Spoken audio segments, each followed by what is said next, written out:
And if you don't know, now you know.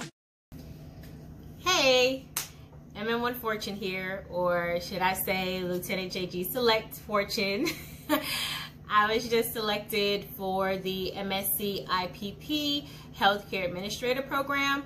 So if you stumbled across this video, we'll pretty much get into a brief description of my experience along the way from going to enlisted to officer and my journey. So stay tuned and I hope you like it. So a little bit about myself. I have been in the Navy for 10 years. Came in as an engineman and worked my way up the ranks with the help of my peers and all the sailors that I worked with, and was cross-converted over to MM, so made MM1 about 4 years ago. And yeah, I joined the Navy. It's funny when I tell people why I joined the Navy. I was a recruiter at my last duty station, so I always had to give this spiel about why I joined the Navy. The real reason why I joined the Navy was because my mom got rid of my cat. My mom got rid of my cat, and me and my mom, we were already clashing with our relationship, so I pretty much just decided, you know what, I want to leave, I want to get out the house. So my next door neighbor, he had actually just finished boot camp and he was home for his 2 weeks seeing his family, and I spoke with him and he kind of planted that seed, and here we are. So I have done several deployments. I've worked with the CBs. I did a recruiting duty tour, and in the midst of all of that, I was still able to focus on my education and focus on getting my degree. The biggest thing for me was trying to establish my why. And I kind of reflect on my why from when I first joined the Navy. I knew my why was, I don't want to go back to my mama house. I want to live on my own. I want to be independent, especially with me having 3 years of college. Before joining the Navy, I had already had that little taste of what it felt like to be independent. So I definitely wanted to experience that again. So with me kind of figuring out what I wanted my future to be, when it came time for me to get or apply for a master's degree, because I knew I wanted to continue my education. I mean, the Navy was going to pay for it, might as well. So I used my TA to pay for my associates, pay for my bachelor's. And once I was done with my bachelor's, I kind of felt stuck. I felt like I didn't know where to go or what to do, and really where I wanted my career to go, my career path in the Navy. So I reached out to my recruiter because we still kept in contact. Even after all these years, we still keep in contact. And I reached out to my recruiter, and she planted the seed for me to go look into MSCIPP. And I had never heard of it. I was like, what is this program? I looked up the instruction and I was like, oh my God, all these pages? I gotta look through all of this? So, and it, believe you not, like once I started actually getting into that instruction, that became like my holy grail. Every question that I had about the program, even though I didn't know any MSC officers, I would just go straight to that instruction and kind of get an idea of, you know, what the question was, or trying to find my answer. So why MSC? Why did I decide to go MSC? Well, I knew I always wanted to do something in healthcare. I knew I didn't want to, you know, do needles and anything like that, but I definitely wanted to be behind the scenes doing the admin side of it. And especially when my recruiter planted that seed and got me, you know, more focused on the program, that's when I kind of started aligning my ducks in the row of saying, okay, well, you know what, this is the program that I want to do, so let me go ahead and make sure that my school meets all the requirements, my school is accredited, make sure that I maintain my GPA for that program, and make sure I start networking. Because here I am, an engineer, and that's not to say that, you know, people that are medical rates don't know about the program either, because there are some people in the medical field that in the Navy that don't know about the program, or they briefly heard about the program. So I really had to start networking. So once I got into my degree program and started networking, that's when I met, you know, a whole bunch of officers that was able to sit down with me and kind of guide me along the right path. So I have applied for the program twice. The second time I did get selected for direct commissioning, and I will be honest with you, the first time, now that I look back on my package from the first time, my package from the first time was trash. Like, trash. And that's not to say that the interviewers and the people that wrote my letter of recommendations, they were off the chain. They were off the hook. But I did not have that ammo to go to that board and fight against all of these other stellar sailors that were doing things out in the fleet. So I definitely had to find other ways to set myself apart. Now, I always had that leadership, those leadership skills and those leadership attributes behind me. I had peers that I taken care of. I had peers that I kind of mentored along the way. I had junior sailors that were able to make rank. So I always had those leadership qualities. So I had to find other things to set me apart, especially being an MM. So one thing I will say that set me apart was the fact that not only did I network within the Navy, but I also networked outside the Navy. So being an MM and having to learn a whole new rate or about a whole new field in the Navy is pretty difficult. So with me having to network with all these different MSC officers, I constantly picking their brain about healthcare issues, about DHA, about where the Navy is going to be in the next 5 to 10 years, about pandemic planning, especially now that we're going through COVID and we're trying to come up with different ways to keep sailors safe, keep warfighters ready. So all of these things were questions that I was sitting here picking at these professionals about.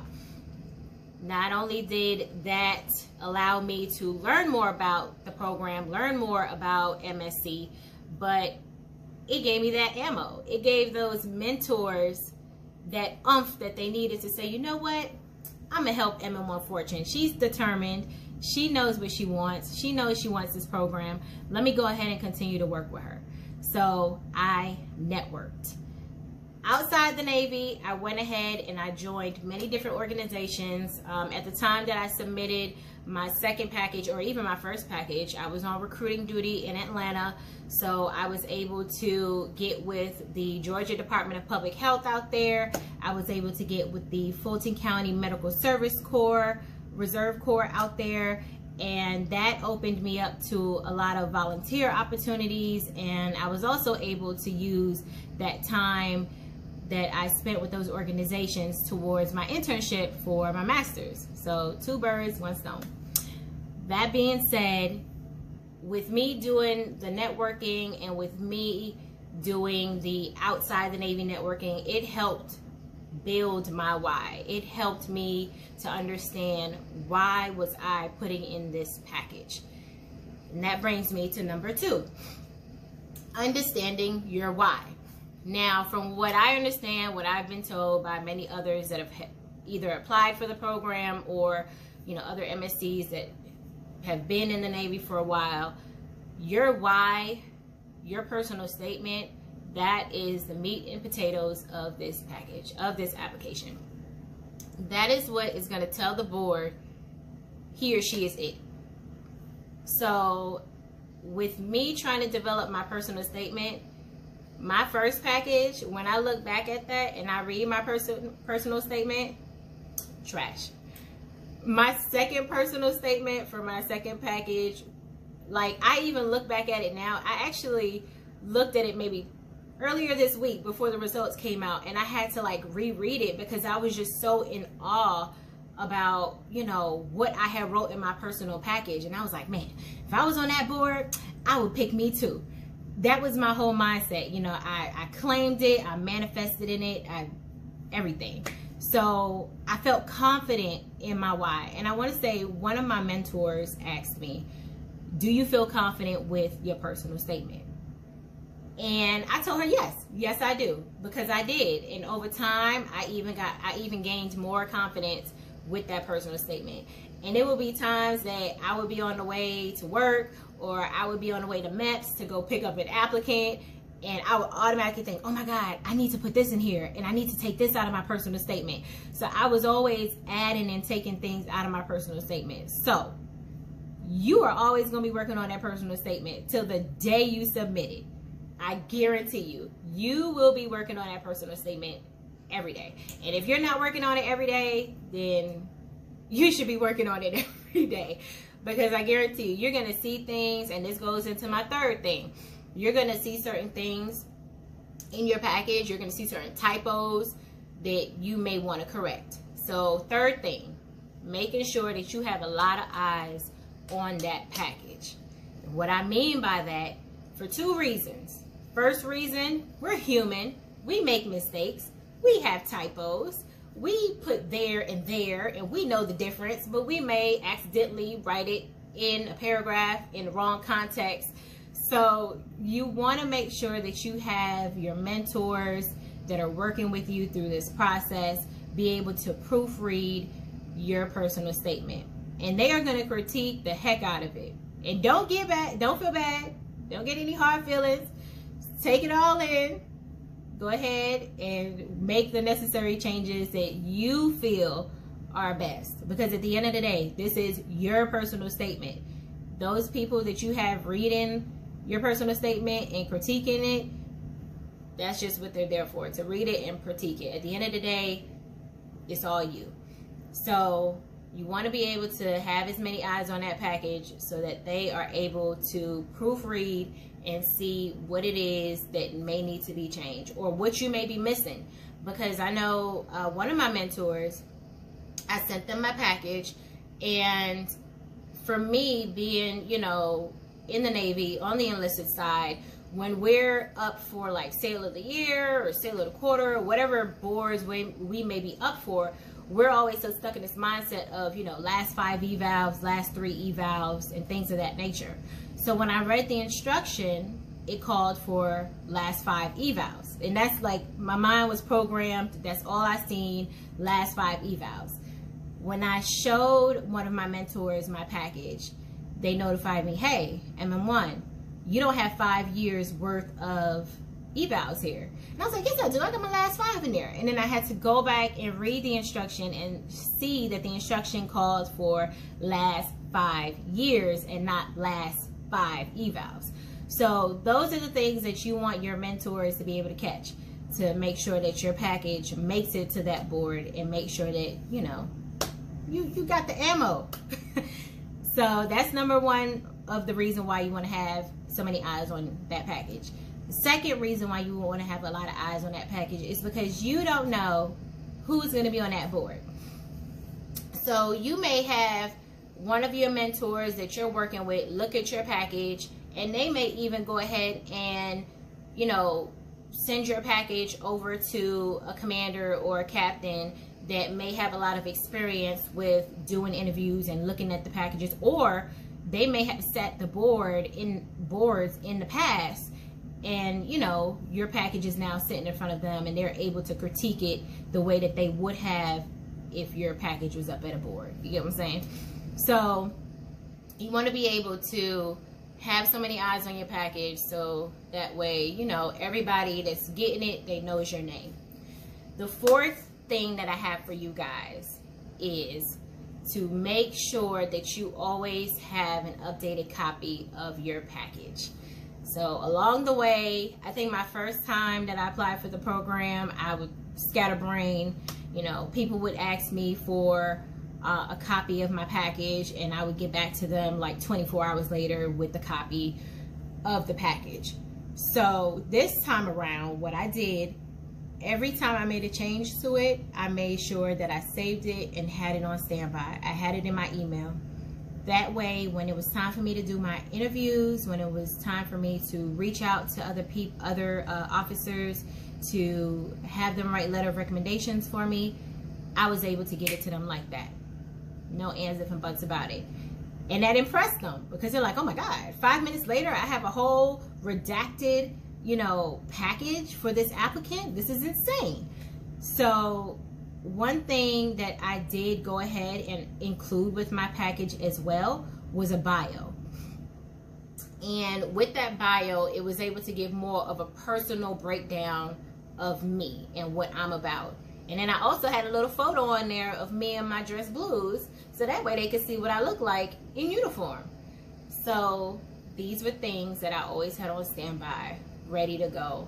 And what I also did was every time I got a new appraisal or every time I got a new letter of recommendation, I put that in with my updated package. So now when it was time for that second interviewer to get my, my package, not only are they getting my package, but they're also getting the interviews from Captain Smith that might have did my interview appraisal. And now they can see what Captain Smith wrote about me and how he or she felt about me. And that would also give that new interviewer that oomph to go ahead and be able to write you a good interview appraisal if you do good. So the last thing that I want to leave you guys with, a lot of you all have been inboxing me, and I'm so grateful to be able to pay it forward to you all and be able to talk to you guys about my process. But I will tell y'all, this whole year has been a lot for me. It has been a whole 180. Going through personal problems, being a single parent. I'm currently in the process of PCSing. I know in the instruction it says, not to have the sailor PCS, but my MM detailer was like, hey, you're still gonna PCS. So with that being said, I've had a lot going on this past year, and to get picked up for this program, I've had a lot of you all reach out to me, trying to get advice, trying to get, different ideas and things that you can do to set yourself apart. But I will say, me not knowing about healthcare, me not knowing about Navy medicine, I think what really set the tone for me and what really opened my eyes was when I actually went down to Albany, Georgia to shadow an OIC down there at the Navy Marine Clinic that they have down there. And once I was able to shadow that commander, and once I was able to meet his senior staff and shadow them as well and see what they do on a regular basis, see what he does on a regular basis, it made this process all the more worth it. Like, it made MSC even more appealing to me. And at that point, I really was able to build on my why. So definitely network, get those eyes on your packages. Make sure you're reading the instruction. Make sure you're looking for the NAB admins. Make sure that you're meeting all of the requirements. Make sure that you're asking all the questions. No dumb question. No, any question is not a dumb question. I think that's how they say it, right? No question is a dumb question. Make sure you're asking the questions. There are many support groups on social media for the program. There are many mentors and many officers that are at your disposal for you to be able to reach out to get the information that you need. But if y'all have any questions for me, you guys can drop them down below. And yeah, and one more thing I want to touch on. A lot of you all have been asking me, I think I answered it. Did I have any medical experience? I don't think I answered it. Did I have any Navy medical experience? No, I did not. On the ship, when I was on the ship, I was a boat engineer. I was working with the ACs, working, with the hydraulic pumps and just anchor windlass, and engineer. When I was with the Seabees, I was working on Humvees, Seabees. So as a recruiter, was recruiting. I think the only experience that I have with Navy medicine was probably taking a CPR class. So this is why I had to branch out and engulf myself with Navy medicine, and definitely, get that feel for it and understand what the purpose of the MSC's job and their responsibilities, what purpose they serve within Navy medicine and within the Navy as a whole. So that is all I have for you guys. If y'all have any questions, like I said before, you can leave it down below and I'll be sure to get back to you at my earliest convenience. But that is all I have for you guys. And, you know, just remember, what's for you is going to be for you. And because this program is competitive, if you don't get picked up, it's okay. Life goes on. You just know what you need to do the second time, the third time, the fourth time around. It's going to happen. When it's your time, you will know, you will feel it. And that's all I got for y'all. And if you don't know, now you know, you know, you know.